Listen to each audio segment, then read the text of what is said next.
حدیث غدیر کا تھوڑا سا پس منظر، اور پس منظر میں بہت آگے سے لے کے آ رہا ہوں وقت کی وجہ سے، وَإِلَّا مجھے بہت پیچھے جانا تھا، وہاں نہیں جا رہا میں۔ اور اگر اس پورے گفتگو کو تسلسل میں کوئی اگر کنیکٹ کر سکے تو اسے ساری بات اور زیادہ واضح سمجھ میں آئے گی۔ فتح مکہ کے بعد جب قریش نے اور وہاں موجود لوگوں کو یہ احساس ہوا کہ اب اس حکومت کو جو رسول خدا نے قائم کی ہے جنگ سے شکست نہیں دی جا سکتی، تو انہوں نے بظاہر اسلام قبول کرنا شروع کیا۔ رسول خدا نے ان کو طلقاء کہا ہے، یعنی یہ جنگ کے بعد غلام تھے، یہ اسلام لائے نہیں ہے، یہ تو غلام ہوئے ہیں، علاقہ فتح ہوا ہے، یہ ہوئے غلام۔ رسول خدا نے انہیں طلقاء کہا ہے، آزاد کردہ غلام۔ اور آگے اس میں اور آگے نہیں جاتا، اس میں بھی بہت ہے آگے، یہاں رک جاتے ہیں۔ ان طلقاء میں سے کچھ نے، مہاجرین میں سے کچھ نے، مہاجرین میں سے کچھ اس لیے کہہ رہا ہوں کہ ایک کوشش کرتے ہیں مہاجرین کو کلین چٹ دیتے ہیں کہ ان میں کوئی منافق نہیں ہے، مہاجرین میں بھی تھے، انصار میں سے بھی تھے۔ انہوں نے فتح مکہ کے بعد کعبے کے اندر ایک میٹنگ کی، یوم صحیفہ۔ یہ ہم لوگوں نے اس پہ کم کام کیا ہے، ایون میں نے ابھی دیکھا تو چیٹ جی پی ٹی نے بھی جواب نہیں دیا، البتہ پراؤنٹ بدل کے پوچھیں تو وہ جواب دیتا ہے۔ ڈیپ سیک کو بھی پتہ نہیں چلا، ابھی میں آج ہی تھوڑا سا دیکھ رہا تھا کہ آپ کو جوانوں کو وہاں سے کیا کیا ملتا ہے میٹر۔ تو ابھی اس پہ آپ لوگ کام کریں، اے آئی پہ آپ کام کریں۔ بات پڑھ جائے محمد و آل محمد۔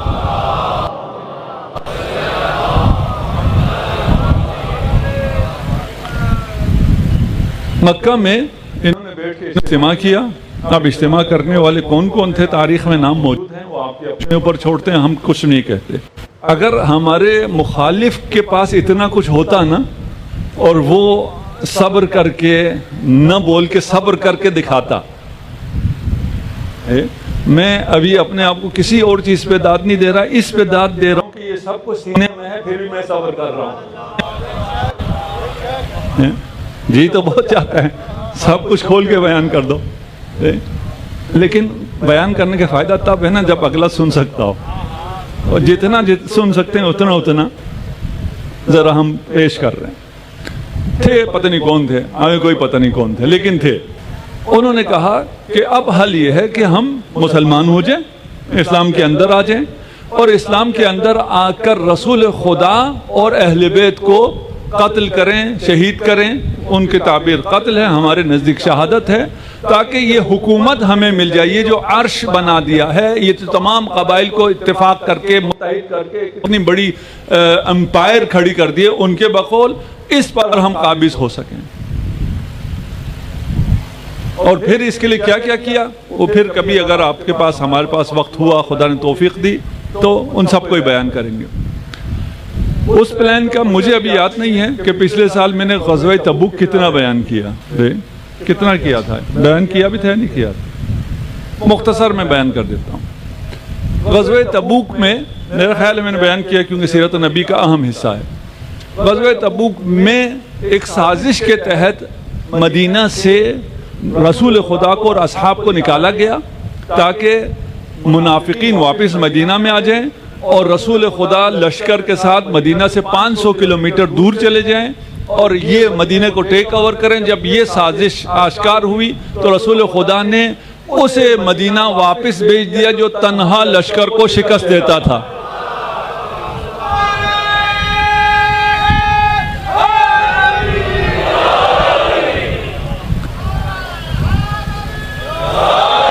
انت منی بمنزلت ہارون من موسیٰ۔ اب کتنا بڑا دل چاہیے کہ آپ کے پاس یہ حدیث ہو اور اس پہ آپ گفتگو کر سکتے ہیں اور آپ آگے نکل جائیں۔ اب یہ پلان اے تو یہ تھا کہ مدینہ ٹیک اوور کرنا ہے، علی کے ہوتے ہوئے کسی کی مجال ہے ٹیک اوور کرے، منافقین جو ایک کر کے واپس آئے۔ سورہ براءت پورا سورہ ہے اسی حادثے پہ، قرآن ہے، یہ کوئی حدیث بھی نہیں ہے، قرآن میں واضح بیان ہوا ہے۔ پلان بی انہوں نے کیا بنایا؟ اب نبی اپنے محافظ کے بغیر ہیں، نبی کو قتل کر دو۔ نبی پہ قاتلانہ حملہ ہوا۔ عام عوام نے، میرے خیال عام شیعہ عوام نے بھی کم سنا ہوا ہے، عام سنی عوام نے تو بالکل بھی نہیں سنا ہوا کہ اصحاب نے نبی پہ قاتلانہ حملہ کیا ہوگا، سنا ہی نہیں ہے۔ ہم جب علماء اہل سنت سے بات کرتے ہیں وہ شوق ہو جاتے ہیں، کہتے ہیں نہیں ہوا، تھوڑی دیر 2-4 کتابیں پڑھا ہوا ہوتا ہے، یعنی کہ نہیں پڑھا ہوا ہوتا ہے، لیکن ذہن میں کچھ اور ہوتا ہے، نہ کوئی اور لگا کے پڑھ رہے ہوتے ہیں۔ وہاں قاتلانہ حملہ ہوا۔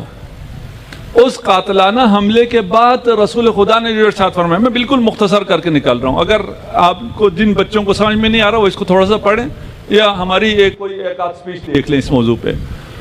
فی اصحابی 12 منافقہ، یہ پچھلے سال میں نے نہیں کہی تھی، اگر بات کی ہے تو رسول خدا نے کہا کہ میرے اصحاب میں 12 منافق ہیں، ان 12 منافقین نے مجھ پہ حملہ کیا تھا۔ یا رسول اللہ آپ ان کو جانتے ہیں؟ بالکل میں جانتا ہوں، میں بھی جانتا ہوں، اور بلیک باکس بھی تھا رسول خدا کا، حذیفہ، وہ بلیک باکس میں بھی ہے، سب کچھ سب محفوظ ہے، سب جانتے ہیں۔ اچھا اگر جانتے ہیں تو کیوں انہیں قتل نہیں کر رہے؟ جنہوں نے رسول خدا پر قاتلانہ حملہ کیا، وہ نیت نہیں ہے، انہوں نے اٹیمپٹ کیا ہے، عقبہ پہ انہوں نے آ کے باقاعدہ حملہ کیا ہے، اس پہ تو سزائے موت بنتی ہے نا۔ یہ گستاخ رسول ہیں یا نہیں ہے؟ ان کا تو سر تن سے جدا بنتا ہے، نہیں بنتا؟ لگاؤ ان کے لیے نعرے، ان کے لیے تو کوئی نعرے نہیں لگا۔ ان کے کہا کیوں انہیں نہیں مارے؟ کہا میں اس لیے نہیں مار رہا کہ لوگ یہ نہ کہیں جب محمد کو طاقت ملی تو اس نے اپنے اصحاب کو قتل کر دیا۔ اچھا یہ جو 12 منافق ہیں ان کے بارے میں کہا کہ ان فی اصحاب 12 منافقہ فیہم 8، ان میں سے 8 ایسے ہیں جو جنت میں داخل ہو سکتے ہی نہیں ہیں، یعنی توبہ بھی نہیں ہے۔ پھر ان کی اور نشانی بتائی کہ یہ دبیلا کے مرض سے مریں گے، اصحاب ہیں اور دبیلا کے مرض سے مریں گے۔ دبیلا بھی عام مرض نہیں ہے، ملیریا نہیں ہے، کسی کو ہوتا ہے۔ اب تو سب کو پتا ہے نا کہ کون کون دبیلا سے جا رہا ہے، وہ منافق ہے۔ رسول خدا نے بھی یہ نہیں سب بلیک باکس میں رکھا ہے، بتایا ہے، ایسے بتایا ہے کہ جو تلاش کرنا چاہیں حق انہیں حق مل بھی جائے، اور جو اپنے آپ کو اندھیرے میں رکھنا چاہیں وہ اندھیرے میں بھی رہیں۔ بہت بڑا معجزہ ہے۔ اچھا ہم سے کہتے ہیں جی اگر غدیر ہوئی ہوتی تو صحیح بخاری نے غدیر نہیں لکھی ہے، صحیح بخاری نے نہیں لکھی یہ حدیث غدیر، جس ہم نے کہا جس جیسی حدیث ہے ہی نہیں، 100 سے زیادہ صحابی سے آ رہی ہے، پھر بھی بخاری نے نہیں لکھی، تو یہ جو رسول پہ حملہ ہوا یہ کون سا لکھا بخاری نے؟ ہے نا بھائی، رسول پہ قاتلانہ حملہ ہوا ہے، یہ تو بہت اہم ہے نا، نہیں لکھا۔ اچھا اس کے بعد جب رسول خدا نے فرمایا میرے اصحاب میں 8 ایسے ہیں جو دوبیلا سے مریں گے، کس نے یہ کاؤنٹ کیا اور کس نے ریکارڈ رکھا کون کون دوبیلا سے مڑا ہے؟ یہ ریکارڈ ہم تو پیش نہیں کر سکتے، آپ خود تلاش کرو نا بھئی، امت کو تلاش کرنا چاہیے تھا، امت نے تلاش کیا نہیں کیا۔ ٹھیک، تیاری شروع ہو گئی ہے غدیر کی، ابھی یہ تو غدیر سے پہلے ہو رہا ہے نا، غدیر سے پہلے دونوں سائڈ تیاری کر رہے ہیں۔ رسول خدا یعنی الہی نظام بھی غدیر کے لیے تیاری کر رہا ہے، جو الہی نظام کے خلاف ہیں وہ بھی غدیر کے لیے تیاری کر رہے ہیں، اس لیے کہ دونوں کو پتا ہے کہ رسول خدا کا اس سال رسول خدا حج نہیں کر رہے، اگلے سال آخری حج ہے، جس رسول نے اپنی رسالت کا آغاز اعلان ولایت علی ابن ابی طالب سے کیا تھا، وہ رسول اپنی رسالت کا اختتام بھی اعلان ولایت علی ابن ابی طالب سے کرے گا، یہ سب کو پتا تھا۔ تو یہاں تیاری ہو رہی ہے اعلان ولایت کی، اعلان پہلے بھی ہو گیا، یہاں تنصیب فعلی ہے، بیعت لینے کی بات ہے، سب کو جمع کر کے ایک میدان میں خلافت کا اعلان ہے، امامت کا اعلان ہے، اور وہ کہاں ہوگا؟ وہ مکہ میں ہوگا، جہاں سارے حاجی آئیں گے. اس سال حج پہ نہیں جا رہا, اگلے سال میں حج پہ جاؤں گا. اس سے پہلے ایک ٹیزر آتا ہے, وہ جو ایڈورٹیزمنٹ انڈسٹریز ہیں وہ بھی جانتے ہیں, ویسے ابھی ہم سب ہیں اسی انڈسٹری سے, کیونکہ ہم سب اس انڈسٹری کے متاثرین میں سے ہیں. ہم وہ کھاتے ہیں جو ہمیں کہتے ہیں کھاؤ, ہم وہ پہنتے ہیں جو ہم سے کہا جاتا ہے پہنو. ہمیں پتہ کچھ نہیں ہوتا, صرف بس فلان برانڈ ہے کافی ہے. دونوں تیاری کر رہے ہیں. اب یہ دونوں میں کون کون ہے ہمیں کوئی اس سے غرض نہیں ہے, ٹھیک ہے نا. لیکن رسول اور وہ الہی نظام اور رسول کے خلاف مخالفین, اس میں تو کسی کو اختلاف نہیں ہے. یہ دونوں تیاری کر رہے ہیں. حج پہ اس سال رسول خدا نے کہا اس سال میں حج پہ نہیں جاؤں گا. سورہ براءت نازل ہوئی. سورہ براءت کا پتہ ہے کون سی سورہ ہے جی؟ سورہ توبہ. سورہ براءت ہے, سورہ توبہ نہیں ہے. اس سورہ میں جو چیز نہیں ہے وہ توبہ ہے. بھئی توبہ رحمت ہے. سورہ براءت میں بسم اللہ بھی نہیں ہے, رحمت کا کوئی اس میں سلسلہ ہی نہیں ہے. پھر مشہور توبہ کیوں ہے؟ کیونکہ انہیں برات پسند نہیں ہے. جنہیں برات پسند نہیں ہے انہوں نے توبہ مشہور کر دی. بھئی اس میں توبہ نہیں ہے. یہ سورہ براءت ہے. اور یہ جو حدیث میں نقل کر رہا ہوں اس میں وہ بھی جو اب توبہ کہتے ہیں وہ بھی کہتے ہیں سورہ براءت. میں آپ کو پڑھ دیتا ہوں حدیث. نزلت سورۃ براءہ, سورہ براءت نازل ہوئی. یہ بھی اہل سنت, میں کوئی چیز شیعہ پیش نہیں کر رہا ہوں یہاں پہ. اگر پیش کروں تو میں بتا دیتا ہوں اس سے پہلے کہ یہ صرف یہ والی چیز ہم شیعہ حدیثوں سے پیش کر رہے ہیں یا شیعہ کتابوں سے پیش کر رہے ہیں. سورہ براءت نازل ہوئی. فبعث بها رسول اللہ صلی اللہ علیہ وآلہ وسلم مع ابی بکر الى مکہ. روایت میں اسی طرح آیا ہے, میں نے صرف نام اس طرح نہیں لیا, یہ آپ کے حدیث کی کتابوں میں اسی طرح آیا ہے کہ حضرت ابو بکر کے ساتھ اس سورہ براءت کو دیکھ کر رسول خدا نے انہیں مکہ کی طرف بھیجا. فلما مضى, رسول نے بھیجا اور وہ چلے بھی گئے. اتا جبرائیل علیہ السلام, جبرائیل علیہ السلام آئے اور کہا انہو لن یبلغ عنک الا انت او رجل منک. یہ اللہ نے جو سورہ براءت نازل کی ہے اس کی تبلیغ یا آپ کر سکتے ہیں یا آپ میں سے کوئی کر سکتا ہے.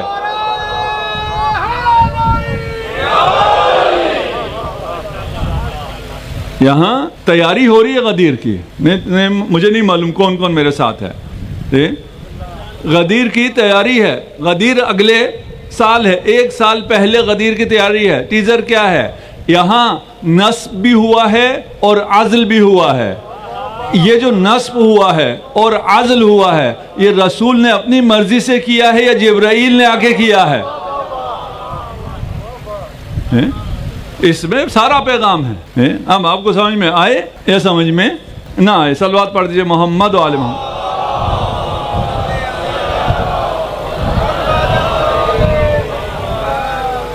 بس یہ وقت تھوڑا جلدی گزر جاتا ہے اور ہم کیونکہ مجھے عشرے کا بھی اندازہ ہے کہ جہاں تک میں نے لے کے جانا ہے تو تھوڑا سا اور تیز کر دیتا ہوں. مسئلہ تو نہیں ہے, ٹھیک ہے. وہ خطاب والے انداز سے نکلنا پڑتا ہے تاکہ مطالب آپ تک پہنچ جائیں اور انشاءاللہ آپ اگر چیزیں مفید ہوں تو مزہ آتا ہے. صرف یہاں مزہ آنے کی تو ضرورت نہیں ہے. صلوات پڑھ دیجئے محمد و آل محمد.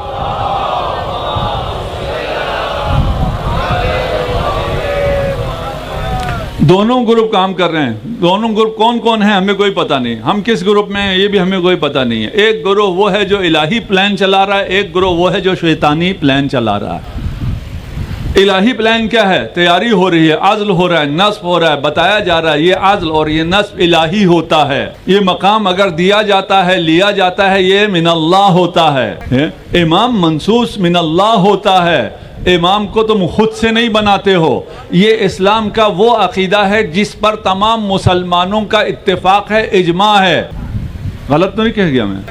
امام منصوص من اللہ ہوتا ہے. امام کو نصب کرنا اللہ کے اختیار میں ہے, کوئی اور امام کو معین متعین نہیں کر سکتا ہے. یہ صرف شیعہ عقیدہ نہیں ہے, یہ سارے مسلمانوں کا متفقہ عقیدہ ہے. ایسا عقیدہ جس پہ ساری دنیا کے سارے مسلمان متفق ہیں, پھر اور کوئی نہیں ہے. اس لیے کہ آنے والا امام مہدی ہے, سب کا اتفاق ہے کہ اسے خدا معین کا کرے گا.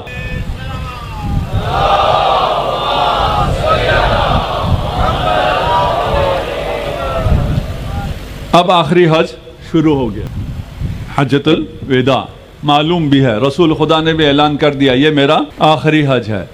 لوگ حج کی طرف چلے، رسول تیاری میں ہیں کیسے اعلان ہوگا، شیطانی طاقتیں تیاری میں ہیں کہ کیسے رسول خدا کو اعلان نہ کرنے دیا جائے. یہاں انہوں نے کچھ کام کیے جو دوسرے گروپ نے، اب میں شیطانی بھی نہیں کہتا ان کو، جو بھی آپ ان کو نام دے دیں، ٹھیک ہے نا، اپوزیشن کے ہیں آپ، ٹھیک ہے نا، جس نے بھی آپ کے اچھے لوگوں نے، آپ کی نظر میں اچھے ہیں، تو انہوں نے کیا شروع کیا؟ انہوں نے سب سے پہلا کام یہ کیا کہ لوگوں میں یہ فضا بنائی کہ یہ جو اللہ کا رسول ہے اس کی ہر بات حکمت پر نہیں ہوتی. اگر کوئی ایسی بات کر دے جو حکمت کے خلاف ہو، ہم لوگ حکیم ہیں، ہم سب مل کے بیٹھ کے جب شورا کریں گے، اجماع کریں گے، تو وہ تو عین حکمت ہے.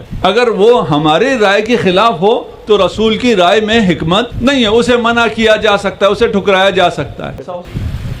ہوا ہے یہ؟ اچھا پریسائزڈ ہوا ہے.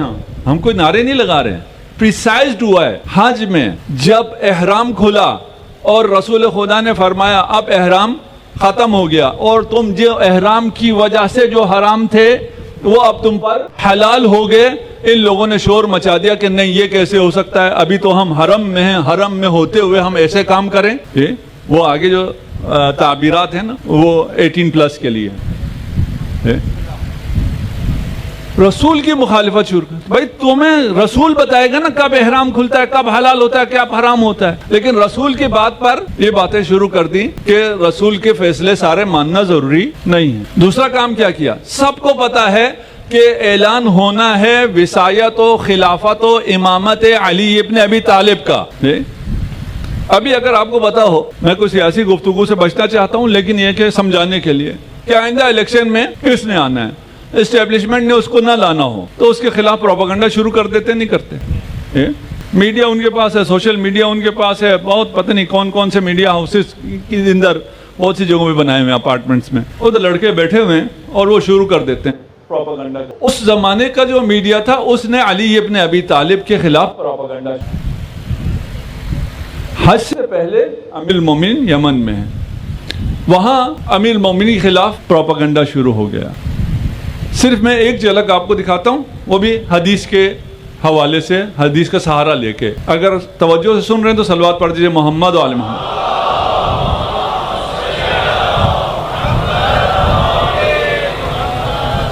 ابھی بریدہ ہے، صحابی ہے، رسول خدا کے پاس آتا ہے، خود کہتا ہے قال ابغضت علیا بغضا لم ابغضه احدا قط، کہ میں علی سے ایسا بغض رکھتا تھا جیسا بغض کسی نے کسی سے نہیں رکھا ہے.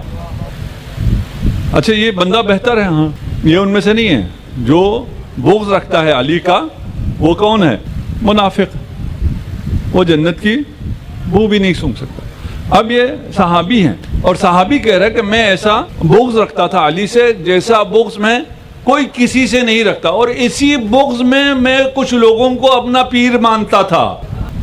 کچھ کو جو میں پیر مانتا تھا اپنا، نہ کہ ان میں کوئی کمال تھا، اس بغض کی وجہ سے مانتا تھا. بریدہ کیوں اچھا آدمی تھا؟ اس لیے کہ یہ رسول خدا کے پاس آیا اور وہ جو پروپیگنڈا مشن چلا رہے تھے اس کا یہ متاثر تھا، یہ خود اس جماعت میں شامل نہیں تھا، اس لیے اس سے متاثر ہوا اور متاثر ہو کے رسول خدا کے پاس آیا اور علی کی شکایتیں لگانا شروع کر. رسول کے پاس بھی اب جو لوگ رسول کے پاس آ کے شکایت لگا رہے ہیں، اب آپ دیکھیں وہاں پہ میڈیا پہ کیا چل رہا ہے، لوگوں کی فیس بک وال پہ کیا کیا آ رہا ہے امیر المومنین کے خلاف.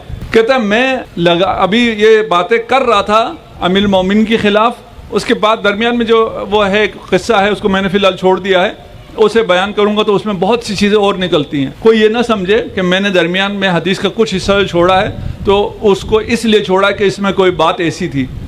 نا باتیں آپ جو بھی لکھیں اس میں سے آپ بے شک علی کے مخالف، علی کے خلاف جو کچھ لکھیں اس میں سے علی کی فضیلت ہی نکلتی ہے.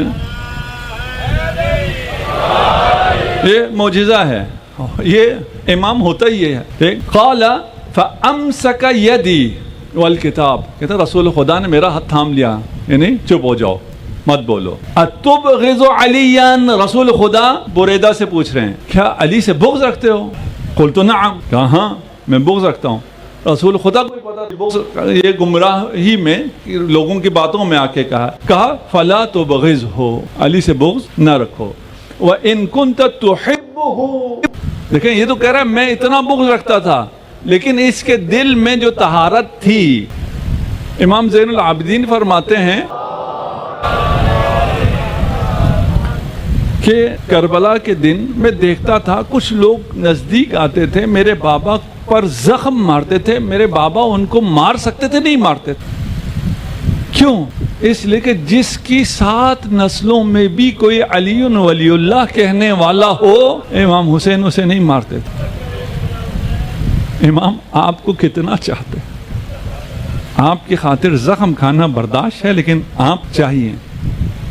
یہاں بھی رسول خدا نے اس کے اندر اس حب کو دیکھا ہے جو اسے خود پتہ نہیں ہے۔ یہ کہتا ہے تو میں تو اتنا بغض کرتا تھا جتنا کسی نے کسی سے بغض نہیں کیا۔ کہا بغض نہ رکھو علی سے، اور اگر محبت ہے تو اس محبت کو اور زیادہ کرو۔ قال فما كان من الناس احد بعد قول رسول الله صلى الله عليه وآلہ وسلم احب الی من علی، کہ جب سے رسول خدا نے یہ فرمایا اور میں نے یہ سنا، بریدہ کہہ رہے ہیں صحابی رسول، اس کے بعد میں علی کا سب سے بڑا عاشق بن گیا۔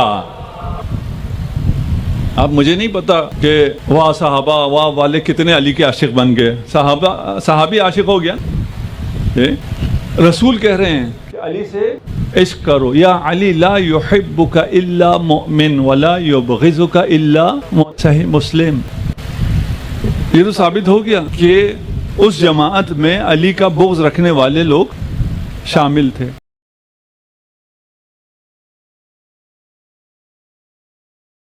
وقت آ گیا، میں کل اس کو پھر مکمل کروں گا۔ یہاں تک اگر